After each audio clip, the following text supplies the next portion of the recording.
Judge over the past week. He was named the American League Player of the Week, and second time this season that's happened to him. For the week ending September 24th, he had 5 home runs, 9 runs batted in. Of course, that does not include what he did today.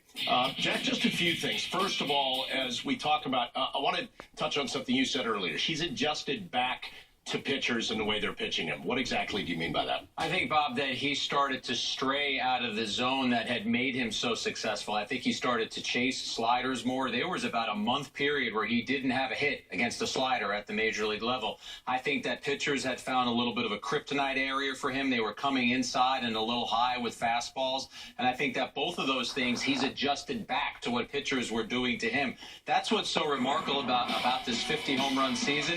He'll be able to look at a lot of these home runs, Bob, but I think as a great hitter, you're also looking at the pitches where you laid off a pitch that could have been an out. Right here, that's pitch recognition. That's seeing changeup out of the hand. That's knowing that it's not a fastball.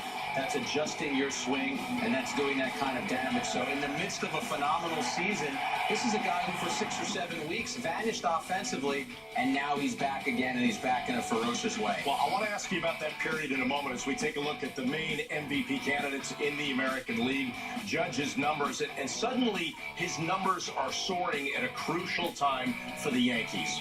Maybe doing more right now than anybody on that list, including Jose Altuve. So what does that mean in terms of where you rank him as an MVP? You would love to get inside of every voter's head and ask them what their criteria is. But if I'm defining valuable, in a year where the Yankees were supposed to have a transition season and maybe not compete for the postseason, who has been the player that has been the guiding force, that has helped them to 87 wins, that has made that lineup so fearsome? It has been Judge. I feel as if too many people are trying to focus on the area of the season where he struggled. And by the way, when he struggled, he was still logging a 350, 360 on-base percentage. He was still playing good defense.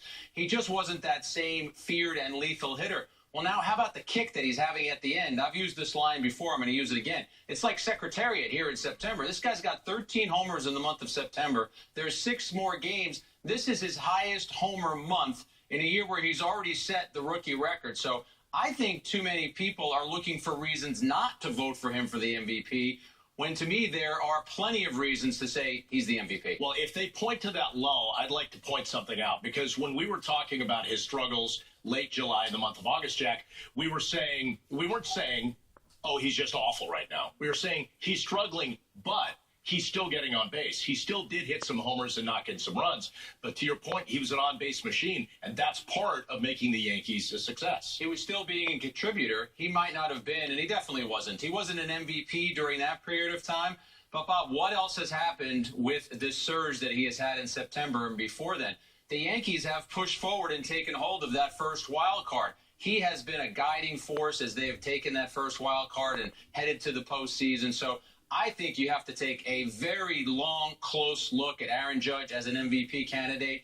Katie Sharp had a tweet. I want to give her credit, and she pointed out that he has now also leaped ahead of Altuve in WAR, wins above replacement. So folks who want to talk about an all-around game, he even leads in WAR right now, 7.6 to 7.3. All right, so he's doing some amazing things. I do want to ask you about this because you are the intrepid reporter. He wanted to get the baseballs back from homers number 49 and 50. What'd you find out? I talked to Eddie Fasthook, who is Yankee security, and he said that he was able to get number 49 and number 50. And Eddie actually said it was an easy negotiation. I'm not sure if I'm supposed to say that, but I think that's part of the fans who love Aaron Judge, and they want to be a part of Aaron Judge getting that memento back. So great news for Judge, and also very cool that Judge, who is adopted, said he wanted to make sure that his mom and his dad both got those baseballs. Do you, by the way, find it at all funny that we're talking all about the MVP and not Rookie of the Year, right? I mean, that's like a foregone conclusion, That's a right? given. That should be unanimous. Those ballots should have already been sent in by now. But the MVP is close. I mean, Altuve deserves consideration. Ramirez deserves consideration. Lindor, Trout, we've had all the guys out there, but it seems as if people were pushing Judge aside and saying, all right, I'm not going to have to vote for him. How can you see the September that he has had, the impact that he has had, and not say that this guy is a chief a primary MVP candidate. And as you kind of pointed out, might be a nice, fun horse race right to the finish for the MVP.